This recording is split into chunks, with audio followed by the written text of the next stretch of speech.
بسم اللہ الرحمن الرحیم۔ عزیز دوستو السلام علیکم۔ سورۃ کاف کی آیت نمبر 22 میں اللہ جل جلالہ نے لوہے کا ذکر فرمایا ہے۔ اللہ رحمان ارشاد فرماتے ہیں، یقیناً تو اس سے غفلت میں تھا، لیکن ہم نے تیرے سامنے سے پردہ ہٹا دیا، بس آج تیری نگاہ بہت تیز ہے۔ دوستو، اس آیت میں الیوم کے لفظی معنی دور یا زمانہ کے بھی ہیں اور حدید کے لفظی معنی لوہے کے بھی ہیں۔ دوستو، اس آیت کو سمجھنے کے لیے اس سے اگلی آیت بھی پڑھتے ہیں، اور اس کا ساتھی کہے گا، پروردگار، یہ جو میری تحویل میں تھا حاضر ہے۔ عزیز دوستو، اس آیت میں ایک لفظ کرینہو آیا ہے جس کے ایک اور لفظی معنی ترکش جبکہ کمان کے ساتھ بندھا ہوا ہو کے بھی ہیں۔ عزیز دوستو، دیکھتے ہیں کہ عظیم قرآن پاک ان آیات میں کون سے دنیا کے حقائق کے بارے میں ہمیں مطلع فرما رہا ہے۔ ان آیات کو پڑھ کر جو اشارے ہمیں ملتے ہیں وہ کچھ اس طرح ہیں۔ فکشفنا کا لفظ استعمال ہوا ہے جو کسی طرف اشارہ کیا جا رہا ہے کہ کوئی کشف کیا جائے گا۔ فبصرو کا آنکھ کی طرف اشارہ ہے۔ غطاء کا پردہ ہے جو آنکھ پر پڑا ہے۔ الیوم زمانہ یا وقت، حدید لوہے کی طرف، اور قرین نظر کی طرف، اور ترکش کا کمان کے ساتھ بندھا ہوا کی طرف اشارہ کیا گیا ہے۔ آئیے جدید سائنس کے علم کے ذریعے ہم ان اشاروں کو سمجھتے ہیں۔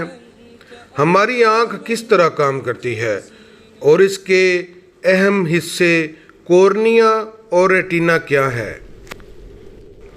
روشنی آنکھ کے اگلے حصے کارنیا سے ہوتی ہوئی اینک تک جاتی ہے۔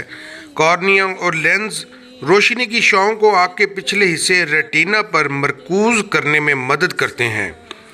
ریٹینا کے خلیے روشنی کو جذب کرتے ہیں اور اسے الیکٹرو کیمیکل امپلس میں تبدیل کرتے ہیں جو آپٹک اعصاب کے ساتھ اور پھر دماغ میں منتقل ہو کر تصویر کا رخ بنا دیتے ہیں۔ لوہے کی کمی کے آنکھ پر کیا اثرات ہوتے ہیں؟ آپ کی آنکھوں کے نیچے سیاہ حلقے عام ہیں اور اکثر نیند کی کمی کی وجہ سے ہوتے ہیں، لیکن بعض صورتوں میں یہ صحت کے دیگر مسائل کا سبب بن سکتے ہیں۔ آئرن کی کمی آپ کے خون کو آپ کی آنکھوں کے بافتوں تک کافی آکسیجن لے جانے سے روک سکتی ہے۔ نظر کا دھندلا پن لوہے کے زہریلے اثرات کا سبب ہیں۔ آئرن کا زہر جگر کو شدید نقصان پہنچاتا ہے تو یہ شدید ذیابیطس کا باعث بن سکتا ہے۔ ذیابیطس کے نتیجے میں جسم میں شوگر کی غیر معمولی سطح، بار بار پیشاب، پیاس اور بھوک میں اضافہ، تھکاوٹ، دھندلا پن، بازوؤں یا ٹانگوں میں بے حسی یا جھنجھلاہٹ اور زخم کا سست ہونا شامل ہو سکتے ہیں۔ اور جب لوہا جسم میں زیادہ جمع ہو جائے تو اس کے آنکھ کے ریٹینا پر بہت خطرناک اثرات مرتب ہوتے ہیں۔ بہت زیادہ آئرن فری ریڈیکل نقصان پہنچا سکتا ہے۔ آزاد ریڈیکلز بہت رد عمل والے مالیکیولز ہیں جو ہمارے خلیات کے اندر موجود دیگر مالیکیولز کے ساتھ منفی طور پر تعامل کر سکتے ہیں۔ نتیجے میں ہونے والی سوزش عمر سے متعلق متعدد بیماریوں میں حصہ ڈال سکتی ہے، اور اس مرض کو اے ایم ڈی کے مریض بھی کہا جاتا ہے۔ اے ایم ڈی مریضوں کے ریٹیناز میں عام طور پر اے ایم ڈی کے بغیر مریضوں کی عمر سے زیادہ آئرن ہوتا ہے۔ ریٹینا میں لوہے کے جمع ہونے کی وجہ سے نایاب جنیاتی امراض والے لوگ کم عمری میں ہی اے ایم ڈی تیار کر سکتے ہیں۔ وہ لوگ جن کی آنکھوں میں کسی حادثے کے بعد آئرن آتا ہے، ان میں ریٹینا کی بیماری تیزی سے ہوتی ہے۔ عزیز دوستو، ان تمام حقائق کے علم کے بعد ہم پر یہ واضح ہو چکا ہے کہ ہمارے سچے مالک کی سچی کتاب قرآن حکیم ہمیں بصارت اور آنکھ کے ریٹینا پر لوہے کے اثرات بارے مطلع کر رہی ہے۔ سبحان اللہ۔